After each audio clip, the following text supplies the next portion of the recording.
এই নিন, এই নিন, এটাও নিয়ে নিন, আর এর সাথে সাথে এইগুলোও নিন। আর শাড়ি লাগবে আপনার? আপনি যদি বলেন তাহলে আমি আপনার মেয়ের বাড়িতেও 1 বস্তা শাড়ি পাঠিয়ে দিতে পারি, আর তার সাথে সাথে আপনার বাপের বাড়িতেও আমি শাড়ি পাঠিয়ে দিতে পারি। আর এবার থেকে আপনার যা কিছু লাগবে আপনি আমাকে এসে বলবেন, ঠিক আছে? আমার মনে হয় তোমার মাথাটা খারাপ হয়ে গেছে। তোমার যে এই ভিখারির মতো শাড়িগুলো আমি পরবো? তাছাড়া শাড়িগুলো তুমি জোগাড় করলে কি করে? নিশ্চয়ই সকলের কাছে ভিক্ষে করেছো, কারণ তোমার বাপের বাড়ি তো আর কেনার ক্ষমতা নেই। ক্ষমতা আছে কি নেই সেটা আপনি ভালো করেই জানেন, না হলে আপনার ছেলের সাথে আমার বিয়েটা হলো কি করে? হ্যাঁ, এটা কিন্তু তুমি ঠিক বলেছো। একটা ছেলেকে কি করে ফাঁসাতে হয় সেটা তুমি আর তোমার বাড়ির লোক খুব ভালোভাবেই জানে। তা নাহলে তোমার মতো একটা গরিব ঘরের মেয়েকে আমি বৌমা করতাম? বাপের বাড়ি যাওয়ার আগে ডোজগুলো মনে হয় ভালোভাবে পড়েনি, তাই না?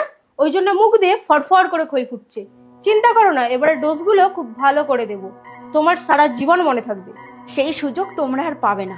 আমি ভেবেছিলাম তোমাদের সাথে ভালো ব্যবহার করলে তোমরা শুধরে যাবে, কিন্তু না, তোমাদের সাথে আঙুল ব্যাকা করে কথা বলতে হবে আমাকে। কি ব্যাপার, তুমি এসে গেছো? আমাকে একটা ফোন করতে পারতে, আমি এগিয়ে যেতাম। হ্যাঁ, তোমার গিন্নি এসে গেছে, এসে এবার নাটক শুরু করে দিয়েছে। সাথে আবার তোমার মায়ের জন্য শাড়ি নিয়ে এসেছে। তুই তো আর তোর মাকে কোনোদিন শাড়ি কিনে দিতে পারলি না, এখন তোর বইয়ের দেওয়ার শাড়ি আমাকে পরতে হবে। এই জন্যই তোমার বড় বৌমা তোমার জন্য শাড়ি এনেছে। কি বলছিস কি তুই? আমি এটাই বলতে চাইছি, এই বাড়ির সবার যখন যেটা প্রয়োজন আমি সেটাই এনে দিয়েছি, আর সেটা আমার দায়িত্বের মধ্যে পড়ে। কিন্তু তোমার ছোট বৌমা যখন তার বাপের বাড়ি থেকে তোমার জন্য কিছু নিয়ে আসে, সেটা পেয়ে তুমি খুব খুশি হও। আর তারপর তারপর তোমার বড় বৌমাকে তুমি কি কি কথা শোনাও তোমার মনে পড়ছে?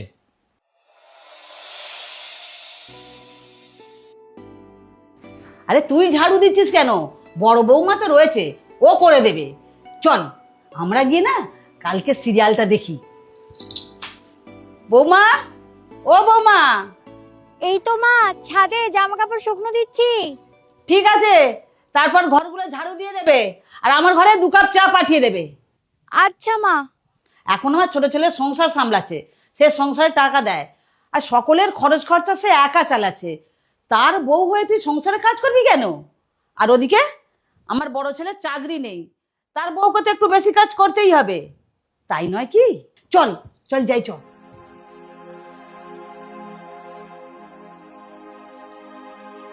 এটা কি পরোটা হয়েছে? পরোটা কে বানিয়েছে মা? পরোটা একটুও ঘি নেই। কি জানি কে বানিয়েছে, আমার মনে হয় যে পরোটা বানিয়েছে সে কোনোদিন পরোটা খায়নি, তাই সে বানাতে জানে না। এটা তুমি ঠিক বলেছো, হয়তো দেখো ঘরে নুন আনতে পান্তা ফুরিয়ে যায়,